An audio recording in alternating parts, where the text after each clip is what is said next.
Hello guys, welcome to the channel. Today we're working on this beautiful triple black RXT, and guess what the owner says? When he hits the button, it goes tick-tock. You know what that means.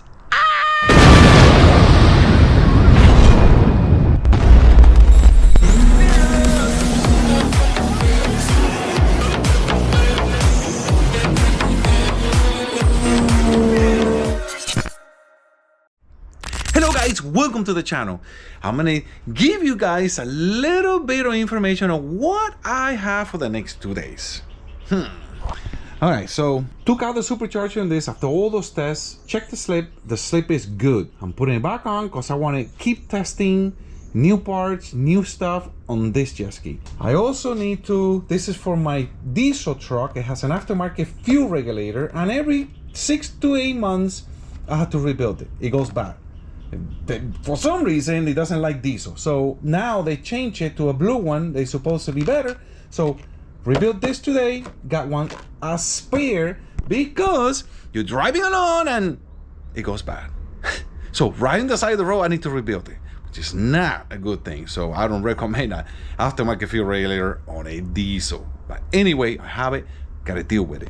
This is for a 21. This is where the carbon seal goes. This is the piece. This is this piece here, and it was leaking water. I wasn't going to do a video on this because I cannot make videos of everything I do. I thought it was going to be boring, and I took everything out, cleaned everything. I was waiting for this part, and everybody who sees a jet ski and say, "Man, you should do a video on it." All right, so I'm definitely making a video on it, and is it gonna make it to you guys? I don't know. I make a lot of videos and a lot of stuff that never makes it to the channel. Maybe it'll make it, maybe it won't. We'll see. Also got this jet ski that almost got 800 arrows. I am making a video on this. Something happened to it. I'm halfway through it, so I have to work on this today. Hero ski. At some point, I have to build a motor because there's gonna be hydro soon, and I want to be ready. I have to build a motor for that, test it and make sure it's good and be ready. Now we come outside, we have this RXP here that I already built, it's ready to go. All I have to do is go to the lake and test it. This guy here already diagnosed all his problems. I'm waiting on the client to say okay so we can start on this. There's my diesel truck, and this is a stage 3 85-mile-per-hour jet ski. He was riding around and the motor locked up. Don't know what it is. The flash was perfect, AFR was perfect, everything was perfect, so I'm kind of curious to see what happened. Now, there's a big issue with that jet ski. It came in yesterday. When they tow it back way too fast. Water got into the motor, so we have to do that today. I had to diagnose the problem and take all the water out, lubricate all the cylinders so it doesn't go bad. It's definitely a video because I'm really curious to see what happened, because everything was perfect on that ski, and that's a 22. So that's what I got today, and somehow I had to find the time to do videos. I had to do all this boring stuff and do videos for you guys. Let's get to work and let's see what happened. All right, so how I said, this one locked up. So let's dig in and see what we can find. All right, so I think I have a pretty good idea of what happened. As you guys can see, these two already took everything out, took the rockers off. There's no broken rockers, they're all good. But if we go over here, you see how high these two are, and look, these two are sunken in, and these two are high. Something happened with these two valves, or the seat, the valve, something happened and they got stuck. They got squished by the piston. This is a stock motor, it's a 22. This was one of those that is slow. A lot of 22s are slow. I get a lot of complaints, 2 to 3 miles slower than a 21 on previous years. I'm really curious to see what happened. If the seat dropped, if the valve broke, I don't know until we take it apart. So we're gonna take the head off and then we go from there. No damage on the cam or nothing, so that's good news. Just that. And from what you guys can see, the valve stem's still there. It's just squished in. All right, let's see what happens. Okay, and as you guys know, there's water inside this motor. I can see it right there. So we're gonna take it out and see how much water there is. Oh, I saw a little bit come out. Let's see this one. All right. Let's see. Oh yeah. This one is all the way down. There we go. Okay, that's a little more decent, so we get some of the water out.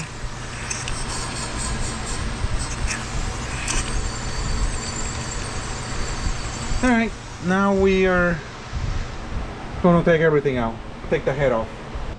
So I took this muffler off, and look at all the water that came out. Water's still coming out of the muffler.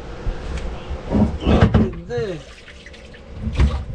So this is what happened when you tow these jet skis. If you tow your Sea-Doo because the motor lagged, as soon as you get to your house, within 1 to 2 days, you need to take care of this problem. But what happens is that water stays in your motor and it will lock up your motor and it will ruin your motor. So this is a reason why I say it's very important when you guys sink. Look how much water there was in there, and all that water was in the muffler everywhere in the motor. So yeah, we definitely got a problem here. So just got done talking to the owner of the jet ski and explain a lot of stuff, because as you guys know, I hate working twice and I hate for you guys to waste your money. What I told him is, sometimes you are lucky and the valves break and there's no damage to the piston. I don't know that because I haven't taken the head off. What I can tell you is, a lot of mechanics I've seen, they will take the head off, they notice that there's nothing wrong with the piston, just a little nick, and it's okay if that's a little nick. They fix the head, they put it back together, and they go on their way. Now, there's a big problem with that. He said he was cruising around 50 something miles per hour, and suddenly it locked up. So that means whatever happened, the crank locked up. Bam. Now you got a timing chain, and the cam wants to keep spinning. So what happens is it will stretch the timing chain. Another problem is the piston and the rod. If the head was, even though if sometimes the valve can be flat in the right position, whatever, and you don't see that much damage, the rod can be bent. And then later you put this motor back together and either the timing chain will snap, which I've seen many times, or the rod just gives up. It's crooked anyway, and it just you start running this thing runs 8,700 RPMs, and boom, you come out, the rod breaks, comes out of the side of the block, and you ruin your motor. These are things that I say, look, it will cost you a little bit more money now to find out if everything is okay. To me, that's peace of mind. I will take the whole motor out, take everything apart, check the rods, replace the timing chain. I am not taking my chances with the timing chain because it's so cheap. And anyway, I have to replace it.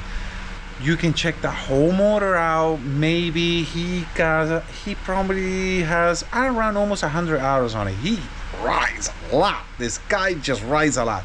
Maybe if the bearings need to be replaced and he is alone, which if it was my motor, I would rebuild the whole thing and put new bearings. But cheap, they're only $200 something for all the bearings brand new. That's the route I want to go, and he agrees with me.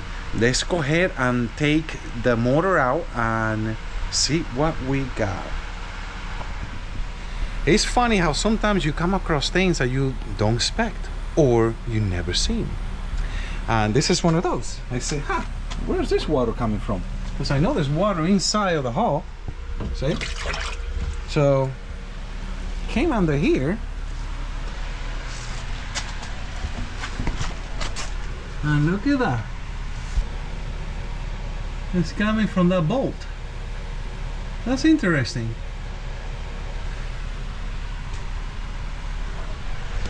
And sometimes you go crazy looking for the water leak and say, where the heck is that water leak? So that's one more thing I gotta fix. The next thing I'm gonna do is I'm gonna take some oil out because there's water in the crankcase. On the dipstick, there's like 2 inches of oil, but it's not really oil. It's water that went in and it pushes the oil up. What I don't like is when you take the carbon, you know, I gotta take this motor out.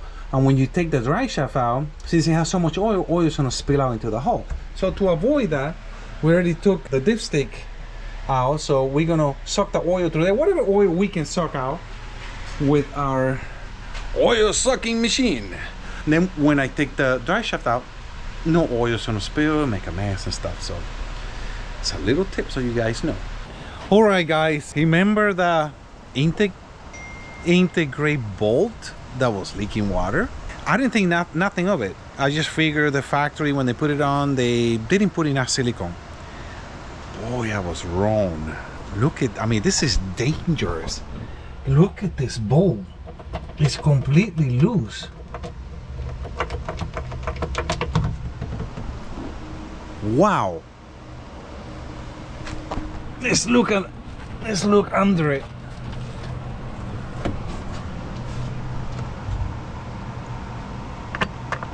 Look at that.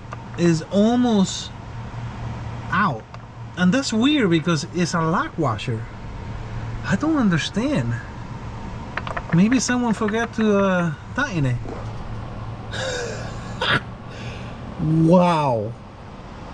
Well, what can I say? Alright guys, so we have it on the stand. First thing I'm gonna do is take the head off.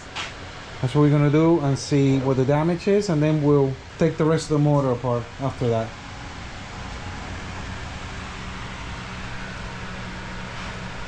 You know the curiosity? Curiosity.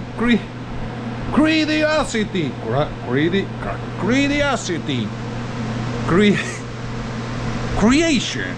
Curiosity. My curiosity is killing me just like a cat would be killed by the curiosity, yeah. The curiosity kills me. So I took the exhaust, the manifold off, and I can see the valves are bent, but I don't see the valve bad. That's a good thing. At least the valve's not broken, it's just bent. Why did it bend? And why did 2 from the same piston bend? Okay, took the cam gear out. This is a good thing. When your cam is that loose with everything torqued, man, that's a good motor. It's never been overheated or anything like that. So yeah, this is really nice. Let's just hope the rest of the motor is like that. All right guys, this is the moment of the truth. We'll know what happened. At least we'll have more answers. Let's see.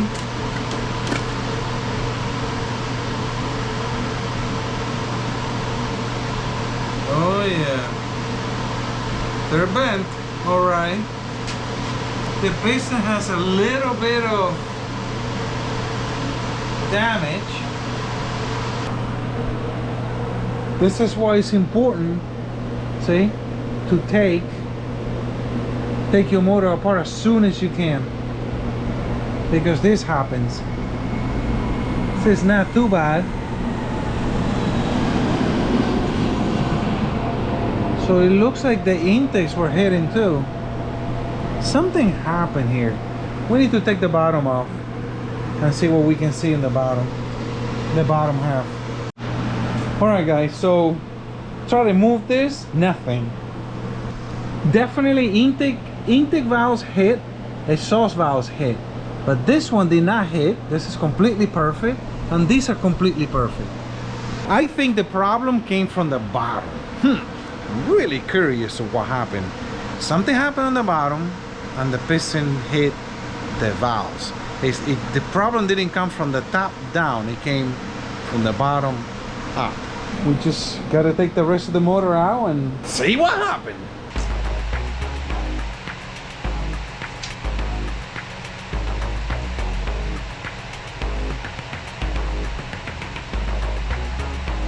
there's a little bit of metal on the bottom of this. So, hey, what do you think? Look, a little bit of metal.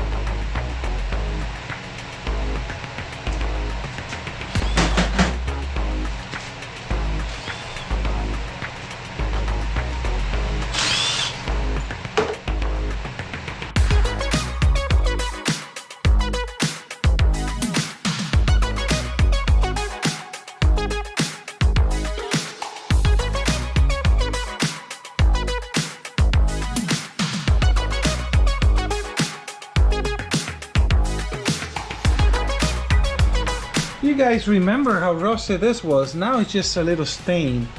You see how important it is? How important it is to do this on time. I mean, it's almost coming off, but that's just stain. Once I take all the pistons out, then we'll see if we can save the coating. All right, so Sea-Doo has done a couple of changes for the 22 model. One of them is the seal that goes in here is no longer in place. This little washer here for the Bendix is a little bit thicker than the previous years. And now they put 13mm bolts on the bottom of the case. I like that. That's a good idea. So 13mm bolts on that side and this side too. I like Sea-Doo because they're always listening, and if there's a problem, then they solve it. Like in 2003 to 2004, they used the stainless steel bolts. All these bolts that you see here, just like that. And then in 2006 and 7, they went with galvanized bolts. Well, galvanized steel. That's a disaster. So 2008, they went back to these bolts, and they've been using these bolts since 2008 until now. So it's pretty cool that they listen and they go with what works. I don't know about the carbon seal. But anyway, let's take all these bolts out and the mains. We're really gonna see what happened to this engine. Well, you ready? All right, I'm ready. See what happened? Let's see what happened. I'm ready. No comment from the peanut gallery.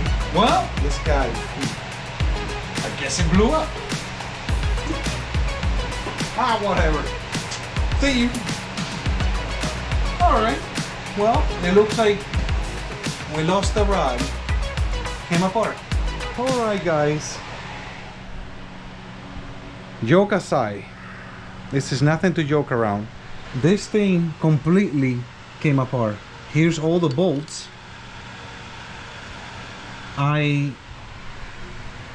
don't like what I see.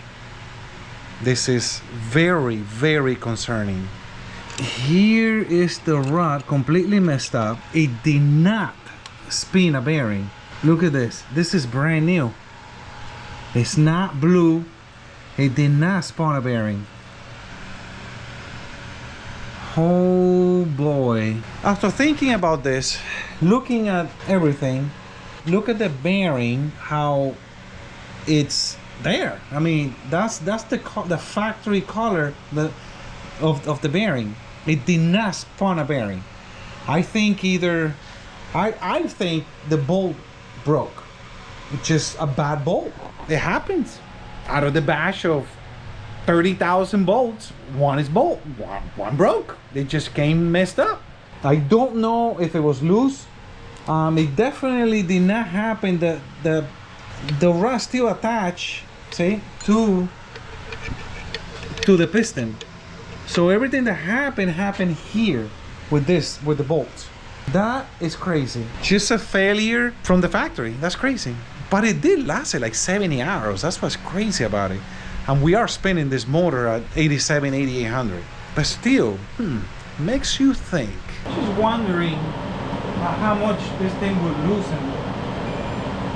Let's see.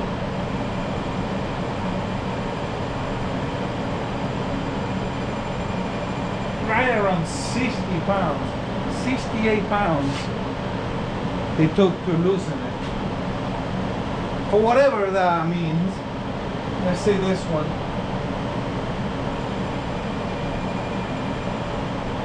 This one was 70.8.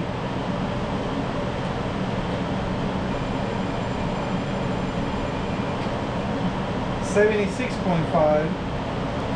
I mean, they feel pretty tight. Yeah, this one's 72. So, for whatever that means, I mean, they're hard. I think it's more of a bolt failure than anything else. I mean, it happens. The bolt just broke. Just a bad bolt. All right, guys. So. Conclusion, I talked to the owner. He wants to build a new engine. No problem. Now let's make an engine and we're gonna do it your way. And we're gonna make a stronger engine and a faster engine. So I gotta go find a block, sleeve it, find a new crank, because that crank is no good. We're gonna go with aftermarket pistons. Now with this build, we don't know what we're gonna do with the head yet, but with this build, I'm sticking with the same 135 wheel and pump gas. So we can't go too crazy with it. We're just gonna make it a little stronger, a little lighter. Hopefully we'll do something with the head. We'll see. That's about it. I hope you guys learn a few things from these videos, and I'll see you guys on the next episode.